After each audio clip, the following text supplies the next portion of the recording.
नमस्कार। हनुमानगढ़ राजस्थान से मैं Anand Jain Shridevi classes YouTube channel पर सीनियर सेकेंडरी भौतिकी की हिंदी भाषा की लर्निंग वीडियो में आपके जुड़ने पर स्वागत करता हूं और अपने अनुभव, विषय समझ, मेहनत और समर्पण से आज विद्युत चुंबकत्व अध्याय में धारावाही वर्तुल कुंडली के चुंबकीय क्षेत्र के बारे में, एक सर्कुलर करंट कैरिंग कॉइल के सेंटर पे मैग्नेटिक फील्ड के बारे में जानते हैं और इसके केंद्र पे चुंबकीय क्षेत्र का सूत्र भी व्युत्पन्न करेंगे और साथ ही साथ मैक्सवेल के सीधे हाथ के नियम से धारावाही कुंडली के चुंबकीय क्षेत्र की दिशा निकालना सीखेंगे और फिर परीक्षाओं में आने वाले संभावित प्रश्नों को हल करेंगे। 2 और 3 न्यूमेरिकल का अभ्यास हमारी विषय समझ को परीक्षा उपयोगी बना देगा। शुरू करते हैं। हमें आर त्रिज्या की एक वृत्ताकार कुंडली दी हुई है जिसमें फेरों की संख्या n है और वो एंटी क्लॉकवाइज वामावर्त दिशा में जब हम इसे देखते हैं तो चित्रानुसार धारा वहन कर रही है। हमें इस धारावाही वर्तुल कुंडली के केंद्र पे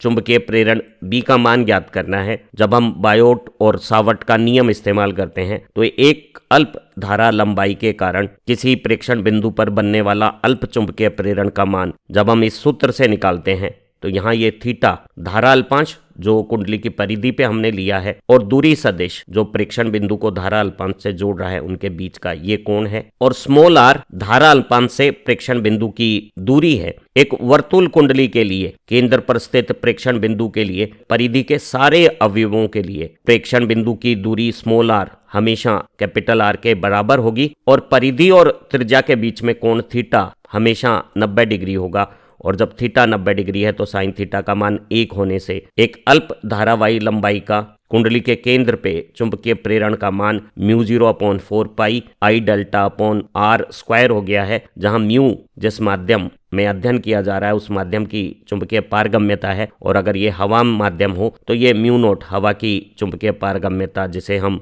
हेनरी पर मीटर इकाई में 4 पाई × 10⁻⁷ पढ़ते हैं वो है और कैपिटल R इस कुंडली की त्रिज्या है। अभी सभी धारा अल्पांशों का कुल चुंबकीय प्रभाव ज्ञात करने के लिए हमें सभी अलग अलग धारा अल्पांश लंबाइयों के चुंबकीय प्रेरण की दिशा मैक्सवेल के सीधे हाथ के कॉर्कस्क्रू नियम या मैक्सवेल के सीधे हाथ के अंगूठे नियम से ज्ञात कर लेनी चाहिए। मैक्सवेल के सीधे हाथ के नियमानुसार एक धारा अल्पांश जिसे हम एक सीधी लंबाई मान सकते हैं उसके कारण किसी परीक्षण बिंदु पर चुंबकीय क्षेत्र की दिशा ज्ञात करने के लिए धारावाही लंबाई को सीधे हाथ में इस तरह से पकड़ते हैं कि अंगूठा धारा की दिशा में रहे तो ये मुड़ी हुई अंगुलियां धारावाही चालक के चारों तरफ सकेंद्रीय वृत्त में जो चुंबकीय क्षेत्र बनाती है उस चुंबकीय क्षेत्र का किसी बिंदु विशेष पे मान ज्ञात करने के लिए हाथ की अंगुलियों को हमलावर काले नाग के फन की जैसे करते हुए इस कोर को परीक्षण बिंदु पर अगर हम रखें तो यहाँ अंगूठा जब धारा की दिशा में है तो अंगुली की किनार तल के अभिलंब हमारी तरफ जिसे हमने डॉट से इंकित किया है चुंबकीय क्षेत्र की दिशा बताएगी। यहाँ कुंडली परिधि पर स्थित अन्य धारा लंबाइयां भी जब सीधे हाथ में चालक को पकड़ के अंगूठा धारा की दिशा में रखा गया है तो मुड़ी हुई अंगुलियों की किनार परीक्षण बिंदु पर पहले की भांति ही तल के अभिलंब हमारी तरफ डॉट दिशा से चिन्हित चुंबकीय प्रेरण की दिशा बताएगी और इसे हम कुंडली की परिधि पर किसी भी अन्य स्थिति के लिए भी जांच सकते हैं। सभी धारा अल्पांश इस केंद्र परीक्षण बिंदु पर चुंबकीय प्रेरण तल के अभिलंब हमारी तरफ बाहर की तरफ ऊपर की तरफ जिसे डॉट से इंकित किया है बना रहे हैं। ऐसी स्थिति में सभी धारा अल्पांशों के सदिश चुंबकीय प्रेरण योगदान को जोड़ते समय सदिश जोड़ भी एक साधारण बीजगणितीय योग बन जाएगा जिसे हम समाकलन से ज्ञात कर सकते हैं। अल्प चुंबकीय प्रेरण योगदान जो एक छोटी धारा अल्पांश ने बनाया था उसके समाकलन से पूरी वर्तुल कुंडली के n फेरों में बहने वाली धारा का चुंबकीय प्रभाव केंद्र पर ज्ञात किया जा सकता है। अल्प लंबाई का चुंबकीय प्रेरण आर त्रिज्या की कुंडली पर धारा अल्पांश और दूरी में थीटा 90 डिग्री पे साइन थीटा के एक मान के साथ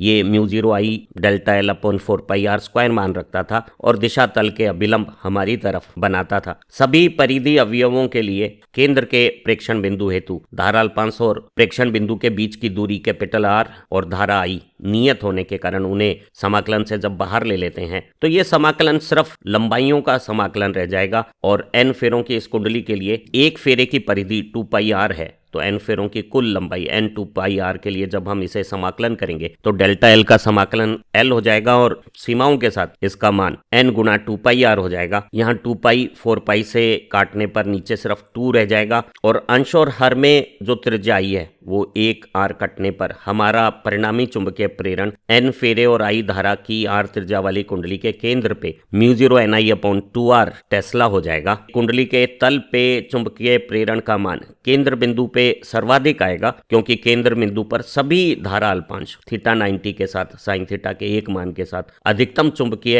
अल्प योगदान बनाते हैं और इनका जोड़ अधिकतम मान बन जाएगा। इसी कुंडली तल पे केंद्र के अतिरिक्त अगर हम परिधि के समीप किसी दूसरे बिंदु पर जाएंगे तो कुछ धारा अल्पांश तो वहां अपना योगदान अधिक बनाएंगे, लेकिन अधिकांश दूसरे धारा अल्पांश या तो दूरी अधिक होने से या कोण थीटा का मान 90 से अन्यत्र कुछ होने के कारण केंद्र की बजाय परिधि की तरफ इसी तल में चुंबकीय प्रेरण का मान कुछ कम बनाएंगे। हमारी बोर्ड परीक्षाओं में सीधे सूत्र आधारित प्रश्न पूछे जा सकते हैं। एक N फेरों की वृत्ताकार कुंडली में R त्रिज्या और I धारा के साथ केंद्र पर चुंबकीय प्रेरण का मान μ0 Ni/2r है और यहाँ फेरे N धारा I और R त्रिज्या के मान रखने पे चुंबकीय प्रेरण की मान की गणना बड़ी सहजता से की जा सकती है। जैसे इस प्रश्न में चालक तार से एक वृत्ताकार कुंडली बनाई गई जिसमें 100 फेरे हैं, तो N का मान हमें 100 है दिया हुआ है। इन फेरों की त्रिज्या 8 सेंटीमीटर है। हम त्रिज्या को MKS यूनिट मीटर में अगर 8 में 100 का भाग दें तो 0.08 मीटर पड़ सकते हैं, और अगर फेरों में 0.4 एम्पियर धारा प्रवाहित की जाए तो कुंडली के केंद्र पे चुंबकीय प्रेरण B का मान μ0 Ni/2r सूत्र से निकालना है। इस सूत्र में μ0 हवा माध्यम में रखी हुई कुंडली के लिए चुंबकीय पारगम्यता का मान 4 पाई × 10⁻⁷ हेनरी पर मीटर हमें याद रखना है। फेरों की संख्या 100 दी हुई है, फेरों में धारा 0.4 एम्पियर है और कुंडली के फेरों की त्रिज्या 8 सेंटीमीटर को मीटर में बदलने पे 0.08 मीटर है। अगर हम इसे हल करें तो पाई की जगह 3.14 रखा जा सकता है। 10⁻⁷ और 100 का गुणा 10⁻⁵ हो जाएगा। 4 से 0.4 का गुणा 1.6 में 2 और 0.08 के गुणा का भाग देने से भागफल 10 आएगा। 10 को 10⁻⁵ से गुणा करने पे ये 10⁻⁴ रह जाएगा और हमारा चुंबकीय प्रेरण गणना करने से 3.14 × 10⁻⁴ टेस्ला, 10⁻⁴ टेस्ला को गॉस भी कहते हैं, तो गॉस इकाई में ये 3.14 गॉस चुंबकीय प्रेरण कुंडली के केंद्र पे हमें ज्ञात हो गया। वर्ताकार धारावाही कुंडली के केंद्र पर निकालने वाले चुंबकीय प्रेरण के ये प्रश्न एक विशेष शर्त के साथ भी बनाए जा सकते हैं, और वो शर्त है कि कुंडली के लिए जो चालक तार हमने इस्तेमाल किया है उस चालक तार की लंबाई L नियत है, और ऐसी स्थिति में इस सूत्र को परिवर्तित करके हमें कुंडली में फेरे या त्रिज्या में जो परिवर्तन हुआ है उसके आधार पे केंद्र पे चुंबकीय प्रेरण की गणना करनी होती है। क्योंकि कुंडली के एक फेरे की अगर उसकी त्रिज्या r है तो परिधि 2 पाई r है, और अगर कुंडली में n फेरे हैं तो n फेरों की कुल तार लंबाई कैपिटल L अगर शर्त अनुसार नियत है तो हम कह सकते हैं कि 2 पाई और n और r का गुणनफल नियत है। 2 पाई तो नियत है ही। इन प्रश्नों में जिसमें कुंडली के चालक तार की लंबाई नियत है, n और r कुंडली में फेरों की संख्या और त्रिज्या का गुणनफल नियत रहेगा। और ऐसी स्थिति में अगर हमें कुंडली में फेरों की संख्या तो बदली हुई बताई हुई है और त्रिज्या के बारे में जानकारी नहीं है, तो इस सूत्र में जो परिवर्तनशील त्रिज्या है उसे नियतांक में बदलने के लिए ऊपर नीचे n का गुणा करने पर ऊपर ये n और i का गुणा n² हो जाएगा और नीचे r nr एक नियतांक हो जाएगा। और ऐसी स्थिति में चुंबकीय प्रेरण का मान नियत धारा के लिए फेरों की संख्या के वर्ग समानुपाती हो जाएगा। तो अगर नियत तार लंबाई से कुंडली दुगने फेरों से बनाई जाए तो उसकी त्रिज्या आधी रह गई है। इस जानकारी को बिना गणना किए भी हम चुंबकीय प्रेरण और फेरों के वर्ग में समानुपाती संबंध से दुगने फेरों के लिए कुंडली के केंद्र पे उसी धारा से चुंबकीय प्रेरण समान तार लंबाई की कुंडली में 4 गुना हो गया ज्ञात कर सकते हैं। इसी तरह से अगर इन्हीं प्रश्नों में कुंडली की तार लंबाई नियत दी हुई है और कुंडली के फेरों की त्रिज्या में क्या परिवर्तन हुआ है उसकी सूचना दी गई है, फेरों की संख्या के बारे में जानकारी नहीं है, तो इस फेरों की संख्या को नियत बनाने के लिए ऊपर नीचे r का गुणा करने पर ये n और r का गुणनफल एक नियतांक हो गया है। और समान धारा के लिए कुंडली का चुंबकीय प्रेरण नीचे r और r के गुणा होने से कुंडली की त्रिज्या के वर्ग के व्युत्क्रमानुपाती हमें ज्ञात हो गया। और ऐसी स्थिति में समान तार लंबाई और समान धारा की कुंडली में अगर त्रिज्या को 2 गुना कर दिया गया है तो चुंबकीय प्रेरण का मान 1/4 रह जाएगा। तो हम कह सकते हैं कि अगर एक वृत्ताकार कुंडली की चालक तार लंबाई नियत रहती है तो नियत धारा के साथ चुंबकीय प्रेरण फेरों की संख्या के वर्ग के समानुपाती है और कुंडली की त्रिज्या के वर्ग के व्युत्क्रमानुपाती है। ये न्यूमेरिकल हमारी अवधारणा को ज्यादा बेहतर तरीके से समझा देगा। हमें दिया हुआ है कि एक चालक तार की नियत लंबाई से पहले की तुलना में 4 गुना संख्या में फेरों के साथ एक नई वृत्ताकार कुंडली बनाई जाती है। उस कुंडली में अगर समान धारा प्रवाहित की जाए तो नई 4 गुना फेरों की कुंडली के केंद्र पे चुंबकीय क्षेत्र का मान पुरानी की तुलना में क्या होगा। तो यहाँ क्योंकि कुंडली की तार लंबाई नियत है, फेरों की संख्या अगर बढ़ाई जाएगी तो त्रिज्या उसी अनुपात में घट जाएगी, क्योंकि त्रिज्या और फेरों की संख्या का गुणनफल नियत है। तो फेरे अगर 4 गुने किए गए हैं तो त्रिज्या 1/4 रह गई है और ऐसी स्थिति में μ0 Ni/2r में n 4 गुना r 1/4 होने से चुंबकीय प्रेरण का मान उसी धारा के साथ 16 गुना हो जाएगा। लेकिन हम यहाँ नई स्थिति में चुंबकीय प्रेरण का मान μ0 नए फेरे धारा और नई त्रिज्या के साथ μ0 Ni/2r फार्मूला लिखते हैं और ऊपर नीचे फेरों की संख्या का गुणा करने के बाद जो रूप आया है उसमें नई स्थिति में फेरे और त्रिज्या का गुणा पुरानी स्थिति में फेरे और त्रिज्या के गुणनफल के बराबर होगा, क्योंकि दी गई तार लंबाई अगर नियत है तो त्रिज्या और फेरों की संख्या का गुणनफल नियत रहेगा। तो n2r2 की जगह हम n1r1 लिख सकते हैं। n2 n1 की तुलना में 4 गुने है ऐसा दिया हुआ है। 4 का वर्ग 16 हो जाएगा और शेष बची हुई राशि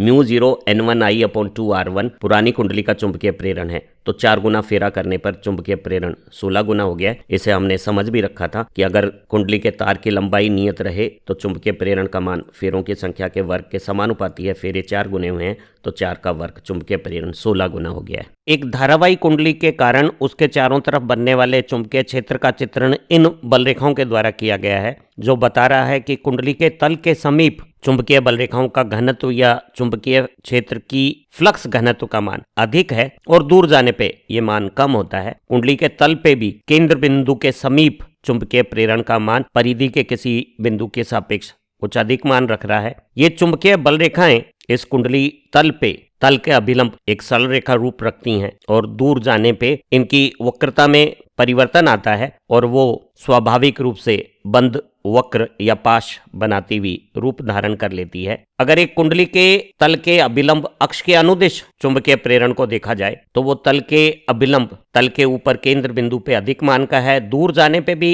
उसकी दिशा तो वही रहती है, ठीक मध्य में अक्ष के अनुदिश सीधी रेखा में, लेकिन दूर जाने पे इसके मान में फ्लक्स घनत्व के मान में हल्की कमी आती है। तो हम देखते हैं कि एक कुंडली का चुंबकीय क्षेत्र अक्ष के अनुदिश सीधी रेखा में है और वो तल के अभिलंब भी उसी अक्षीय दिशा में सरल रेखीय स्वरूप रखता है। एक कुंडली के चुंबकीय क्षेत्र की दिशा को मैक्सवेल के सीधे हाथ के अंगूठे नियम से प्राप्त कर सकते हैं। यदि कुंडली की परिधि पे धारा अल्पांश को सीधा मानते हुए सीधे हाथ में धारा अल्पांश को इस तरह से पकड़ा गया है कि अंगूठा धारा की दिशा में है, तो अंगुलियों के मुड़ने की दिशा उसके चारों तरफ के सकेंद्रीय वृत्त में जो चुंबकीय क्षेत्र बता रही है, उस चुंबकीय क्षेत्र की कुंडली के तल पे इस केंद्र बिंदु पे स्थिति प्राप्त करने के लिए मुड़ी हुई अंगुलियों को हमलावर काले नाग के फन की जैसे बनाने पर ये जो किनार है वो इस तल के अभिलंब ऊपर की तरफ हमारी तरफ आती हुई प्रतीत होती है, जिसे हम डॉट से इंकित कर सकते हैं। और इसे परिधि पर स्थित किसी भी स्थान पर धारा के अनुरूप सीधे हाथ के सीधे अंगूठे को रखते हुए मुड़ी हुई अंगुलियों की किनार को यहाँ देखने पर इस एंटी क्लॉकवाइज घड़ी की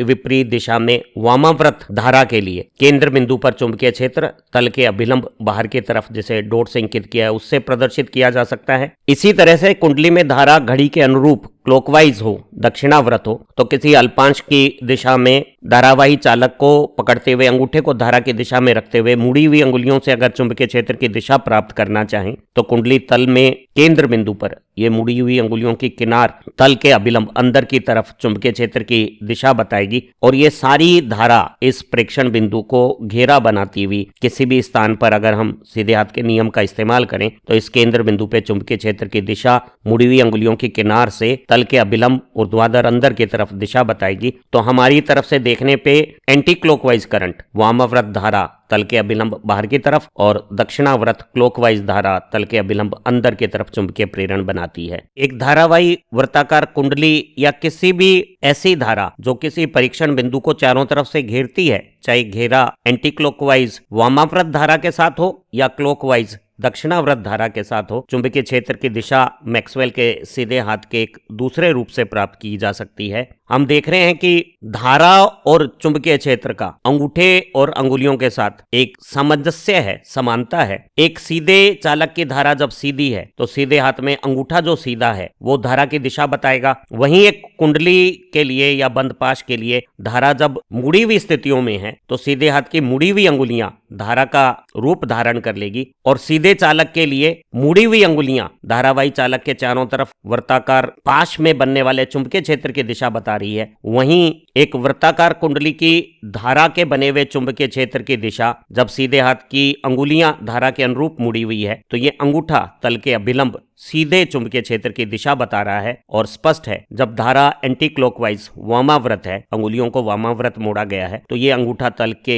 अभिलंब बाहर की तरफ, ऊपर की तरफ, जिसे डॉट से इंकित किया है, चुंबकीय क्षेत्र की दिशा बता रहा है। वहीं अगर धारा क्लॉकवाइज दक्षिणाव्रत हो तो अंगुलियों को दक्षिणाव्रत मोड़ने पर सीधे हाथ का अंगूठा तल के अभिलंब अंदर की तरफ, जिसे क्रॉस से इंकित किया है, चुंबकीय क्षेत्र की दिशा बता रहा है। तो हम कह सकते हैं कि सीधे चालक और वृत्ताकार कुंडली दोनों में धारा और चुंबकीय क्षेत्र का विन्यास अंगूठे और अंगुली के साथ समानता रखता है, अर्थात जो है वो है। अगर धारा मुड़ी हुई है तो मुड़ी हुई धारा मुड़ी हुई अंगुलियों से प्रदर्शित होगी, और अगर धारा सीधी है तो वो एक सीधे अंगूठे से प्रदर्शित हो रही है। वहीं अगर एक सीधे धारावाही चालक का चुंबकीय क्षेत्र मुड़ा हुआ है तो मुड़ी हुई अंगुलियां उस चुंबकीय क्षेत्र को निरूपित कर रही है, और एक वृत्ताकार कुंडली के तल के अभिलंब चुंबकीय क्षेत्र अगर सीधा है अक्ष के अनुदिश तो उसकी दिशा सीधा अंगूठा दे रहा है, अर्थात जो है वो है अंगूठे अंगुली धारा और चुंबकीय क्षेत्र के साथ। एक से अधिक धारावाही सेकेंद्रीय कुंडलियों के परिणामी चुंबकीय क्षेत्र को हम अध्यारोपण के सिद्धांत से ज्ञात कर सकते हैं। अगर इन सभी कुंडलियों को एक ही तल में रखा गया है तो इनके परिणामी चुंबकीय क्षेत्र एक ही सरल रेखा पे एक ही दिशा में आने पे जुड़ जाएंगे, विपरीत दिशा में आने पे घट जाएंगे। और अगर इन दोनों कुंडलियों के केंद्र तो एक समान है लेकिन तल अगर एक दूसरे के अभिलंब हैं तो दोनों के चुंबकीय क्षेत्र परस्पर लंबवत होने से परिणामी चुंबकीय क्षेत्र पाइथागोरस प्रमेय से निकलेगा। इस सारी विषय समझ को इस उदाहरण से परीक्षा उपयोगी बनाया जा सकता है। हमें दिया गया है कि एक ही ऊर्ध्वाधर तल में जो उत्तर से दक्षिण दिशा में है दो सकेंद्रीय कुंडलियां जिनकी त्रिज्याएं क्रमशः 16 सेंटीमीटर और 10 सेंटीमीटर है वो रखी हुई हैं। जो बड़ी 16 सेंटीमीटर त्रिज्या की एक्स कुंडली है उसमें 20 फेरों में 16 एम्पियर धारा, एक प्रेक्षक जो इसकी पूर्व दिशा में खड़ा होकर पश्चिम की तरफ मुंह करके देखता है तो उसे ये धारा वामाव्रत एंटी क्लॉकवाइज दिखाई देती है। वहीं जो कम 10 सेंटीमीटर त्रिज्या की वाई कुंडली है जिसे काले रंग से प्रदर्शित किया है उसमें 25 फेरों में 18 एम्पियर धारा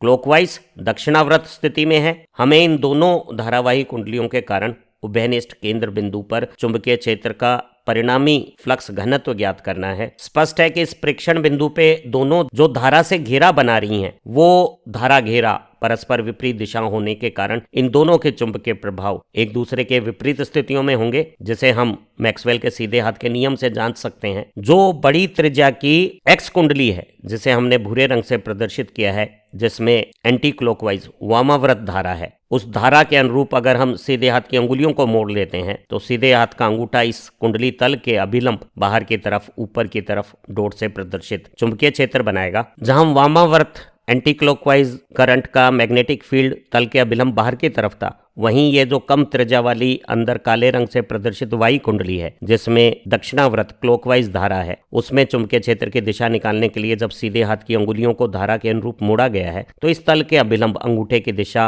अंदर की दिशा में, जिसे हम क्रॉस से अंकित करेंगे, इस कम त्रिज्या की कुंडली का चुंबकीय प्रेरण बता रही है। तो दोनों चुंबकीय प्रेरण, बाहर बड़ी त्रिज्या की एक्स कुंडली का चुंबकीय प्रेरण तल के अभिलंब ऊपर है और अंदर कम त्रिज्या की कुंडली वाई का चुंबकीय क्षेत्र तल के अभिलंब अंदर की तरफ है। हमें दोनों सकेंद्रीय वर्ताकार कुंडलियों के फेरे, धारा और त्रिज्या दी हुई है तो B = μ0Ni/2R सूत्र से एक्स कुंडली के फेरे, धारा और त्रिज्या से हम एक्स कुंडली के कारण उसके केंद्र पर बनने वाला चुंबकीय प्रेरण ज्ञात कर सकते हैं। यहाँ हवा माध्यम की चुंबकीय पारगम्यता 4π × 10⁻⁷, एक्स कुंडली जो बाहर वाली है उसमें 20 फेरे, 16 एम्पियर धारा और त्रिज्या जो 16 सेंटीमीटर दी हुई है उसे मीटर में 0.16 मीटर लिखने पर μ0Ni/2R वैल्यू रख सकते हैं। गणना करने पर 16 में 0.16 का भाग 100 दे देगा, 20 में 2 का भाग 10 दे देगा, 100 और 10 का गुणा 1000 हो जाएगा, 1000 का 10 की घात -7 से गुणा 10 की घात -4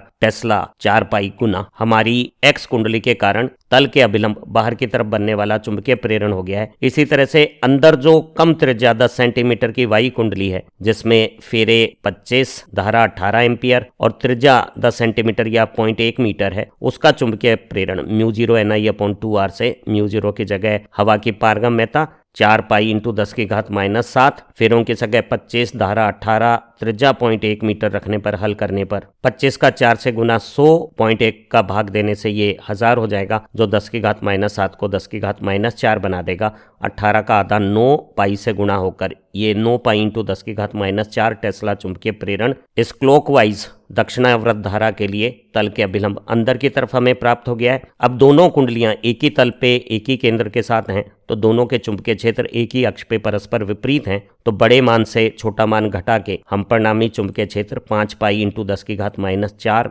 अंदर की तरफ प्राप्त कर सकते हैं। दोनों सकेंद्रीय कुंडलियों के उभयनिष्ठ तल में छोटी त्रिज्या की कुंडली के चुंबकीय क्षेत्र की दिशा में परिणामी चुंबकीय क्षेत्र भी तल के अभिलंब अंदर की तरफ उस दर्शक ने पाया है जो ऊर्ध्वाधर उत्तर दक्षिण दिशा में रखे हुए इस तल के पूर्व की दिशा में खड़ा है और पश्चिम की तरफ मुंह करके बड़ी कुंडली में एंटी क्लॉकवाइज वामाव्रत और छोटी त्रिज्या की कुंडली में क्लॉकवाइज दक्षिणाव्रत धारा देख रहा है। तो ये चुंबकीय क्षेत्र उस दर्शक के लिए तल के अभिलंब अंदर की तरफ वस्तुतः पश्चिम की दिशा हो गई है, तो ये ऊर्ध्वाधर उत्तर दक्षिण तल में रखी हुई कुंडलियां परिणामी चुंबकीय क्षेत्र को पश्चिम दिशा में बनाएगी। पिछले प्रश्न की दोनों सकेंद्रीय कुंडलियों को एक ही तल में रखते हुए अंदर की कुंडली में भी धारा की दिशा को बाहर की कुंडली की भांति ही वामाव्रत एंटी क्लॉकवाइज कर दिया जाएगा, तो दोनों के चुंबकीय प्रेरण जो बाहर की अधिक त्रिज्या की कुंडली का 4 पाई इंटू 10 की घात -4 टेस्ला तल के अभिलंब बाहर की तरफ उसी दिशा में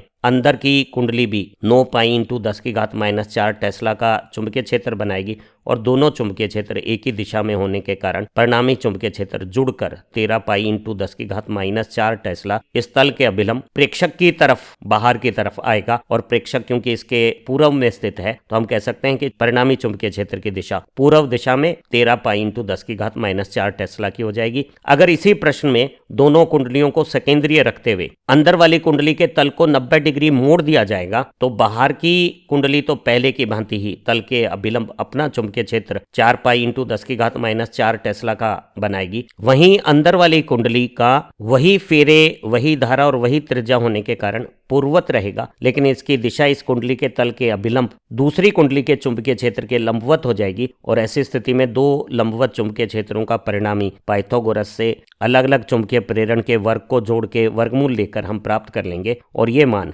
9 के वर्ग और 4 के वर्ग के जोड़ 97 का वर्गमूल पाई गुना होके 10 की घात -4 टेस्ला हो जाएगा। तो हम देख रहे हैं कि अगर दो कुंडलियां एक ही तल में हैं तो उनके चुंबकीय क्षेत्र एक ही अक्ष पे सीधे सीधे जोड़ियां घट जाएंगे और अगर उनके तल परस्पर लंबवत हैं तो पाइथागोरस से परिणामी चुंबकीय क्षेत्र की गणना होगी। उम्मीद है इस रोचक ज्ञानवर्धक वीडियो से धारावाही वृत्ताकार कुंडली के केंद्र पर चुंबकीय क्षेत्र के बारे में समस्त जानकारियां आपको प्राप्त हो गई हैं। आप केंद्र के चुंबकीय क्षेत्र का सूत्र व्युत्पन्न करके सीधे हाथ के नियम से उसकी दिशाएं कैसे ज्ञात करते हैं, विभिन्न शर्तों के साथ परीक्षाओं में पूछे जाने वाले प्रश्न प्रारूप कैसे हैं और 2 से अधिक कुंडलियों के सेकेंद्रीय स्थितियों में परिणामी चुंबकीय क्षेत्र अध्यारोपण से कैसे ज्ञात होता है, उन्हें भी समझ गए होंगे। हमारी इसी प्लेलिस्ट की दूसरी लर्निंग वीडियोस भी इतनी ही उपयोगी हैं जिन्हें आप अपने अध्ययन के साथ साथ अपने दोस्तों के साथ भी साझा कर सकते हैं। और अगर आपको हमारी ऑनलाइन डाउट क्लियरिंग क्लासेज और डेडिकेटेड एग्जाम सेंट्रिक नोट्स की आवश्यकता हो तो चैनल की YouTube मेंबरशिप ज्वाइन बटन जो नीचे दिया हुआ है उसे क्लिक करके मामूली से खर्च से